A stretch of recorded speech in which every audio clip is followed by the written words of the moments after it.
What's going on, everyone? Today we're going to revisit the lease and lease purchase discussion. I keep telling people that it's a scam and that it's not a good idea to go to do this, but it seems like people still keep falling for the trap. So today we're going to dive a little bit deeper into that. Let's go. So one of my subscribers that was checking out the Prime Inc. deep dive had asked me a question because they had seen another YouTuber having some negativity towards Prime Inc. They were really leaning in towards Prime and they were thinking that it was a good company, but after seeing that video, they were a little hesitant and asked me to take a look at it and give my feedback.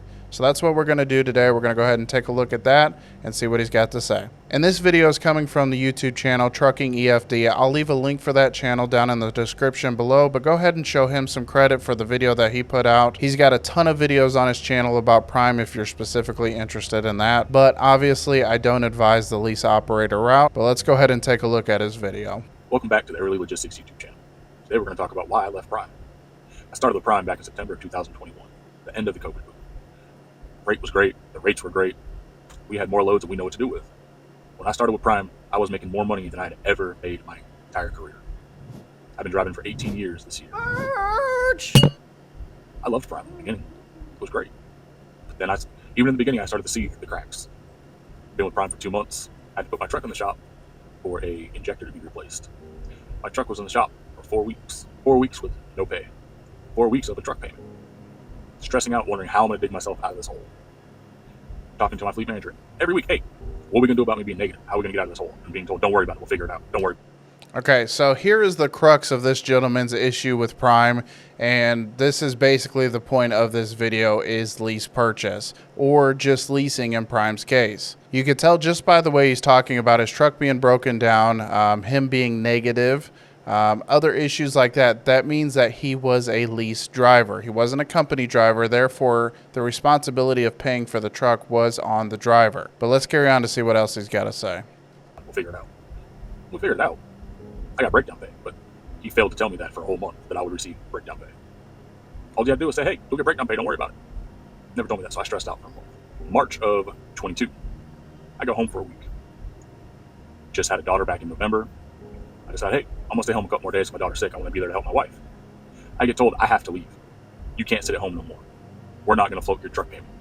You need to go back to work. Okay, so here's another issue. Again, he is a lease driver. He's not a company driver. But what happens with these companies is you're responsible for paying for the truck. Therefore, they need you to be at work in order to pay for the truck. Otherwise, they're going to have to pay for it. But we'll get more into that pay breakdown and stuff in a little bit. But the entire time they tell you, hey, it's your business. You decide when and for how long you want to go home.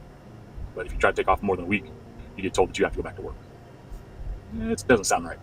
Then okay, so yeah, definitely lease purchase, leasing. This is not an owner-operator. You don't own the truck. You don't own the equipment. You're effectively renting the truck. So it's basically being a company driver with a lot of the responsibilities of the truck on yourself. You're still expected to run when you're supposed to run. Your home time is still limited. Your dispatch is still company driver dispatch. They tell you where to go and when to be there. You don't get to pick and choose your loads, but you still have all the responsibility of maintenance, of fuel, of the truck lease, all of that stuff without any of the control. I finally leave and get told, hey, if you want to go home again, you need to start training.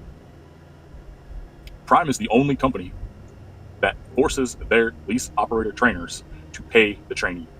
No other company that offers training to lease operators forces them to pay these students. Prime is the only company that does that. That's a scam.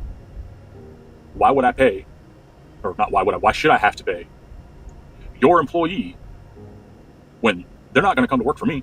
They're going to work for you. Yet you force me to pay that student. Another scam. So I start training. My first student, it was great. I made $35,000 to the house in 6 weeks. Never made that kind of money in my life. Didn't know what to do. Like, all right, well, maybe paying the student isn't so bad. I just took home $35,000 in 6 weeks. That's pretty good money. That's fucking great money. So I was like, all right, maybe training isn't so bad. So I continue to train. Get my next student. He gets in an accident. I have to pay the deductible on that, even though it wasn't my fault. I was asleep. My student should have woke me up and said, hey, I'm in a spot. Can you help me? But no, student decides to take it on themselves to try to get out of this spot and hit something, but yet I'm stuck with the deductible for the trailer. That's not right. No, not at all. So I continue to train. We get into 2023.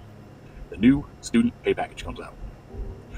Prime decides that they need to start paying their students more. There's many theories and stories on why Prime did this. The main leading one is Prime's getting sued because students aren't making minimum wage. For as long as I've been a truck driver, we've never made minimum wage. Right. If you take in the actual hours we work, you do not make minimum wage. But that's been trucking for forever. But now all of a sudden, Prime wants to start coughing up money to these students.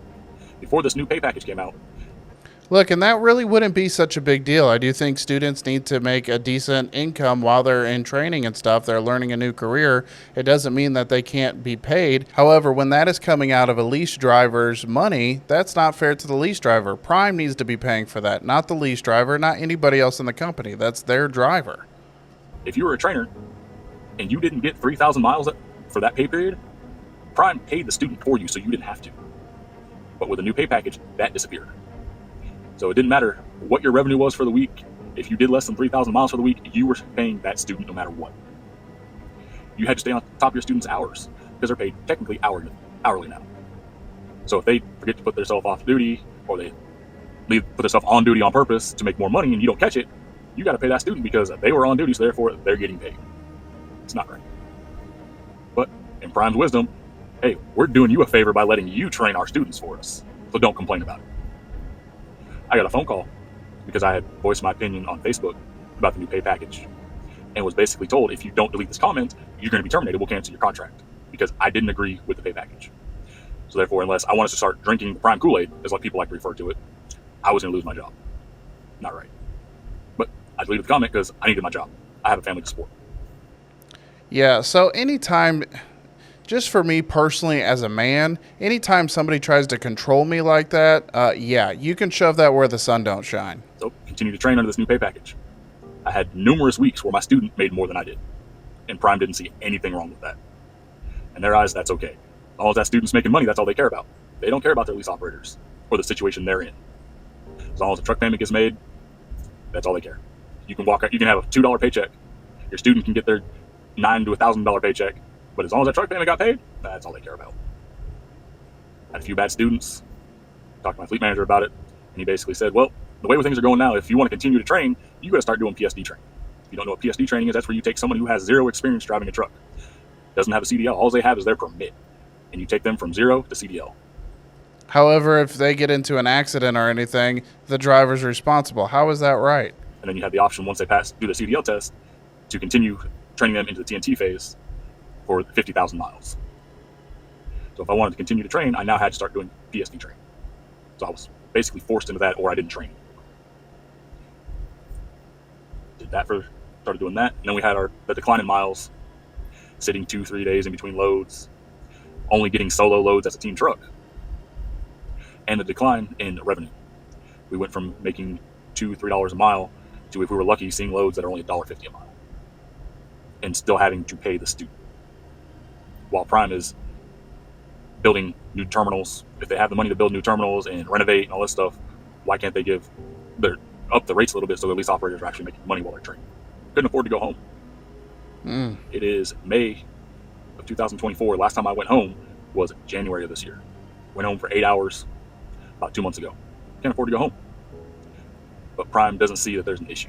So I've heard this happening before where drivers are getting starved out of their truck. Effectively, they aren't able to go home because they can't afford to go home because they have to continue making this truck payment, have to continue paying for the fuel, have to continue paying for all the stuff. Yeah, this is absolutely crazy that this driver has had to go through this in order to just try to maintain a living. And not only that, but this isn't even a lease purchase to where you get the truck at the end of the deal. You do not get to keep this truck, so you're investing all this money into it for nothing. You have to turn it back over to them when it's done. So to summarize what these companies are actually doing, Dave Ramsey actually has a really good video about this, but due to it being copyrighted, I'm just going to go ahead and rephrase what he says. Basically, anytime you buy a new vehicle, it costs X amount of dollars. For trucks, it could be anywhere from $50,000 to $100,000. As soon as you take it off of the lot, it starts losing value. And over the course of the first 4 years of its life, it it loses 60 to 70% of its value. So why is this important for lease and lease purchase? Because in your leasing agreement, you're paying for the lease, but that also includes the depreciation of the vehicle. It includes interest for the money that's invested in the truck and you being able to use the truck to earn some income, as well as a little bit of profit for the company that's leasing it to you. So say a truck starts off being worth $50,000. You drive it for 4 years, now it's worth $20,000. Well, for a trucking company, anytime a company driver is driving that truck, the company itself is eating the cost of that depreciation. Whereas in lease and lease purchase, that amount is covered and then some, and that's all wrapped up into your lease payment. So why is this valuable to the company that's leasing you the truck?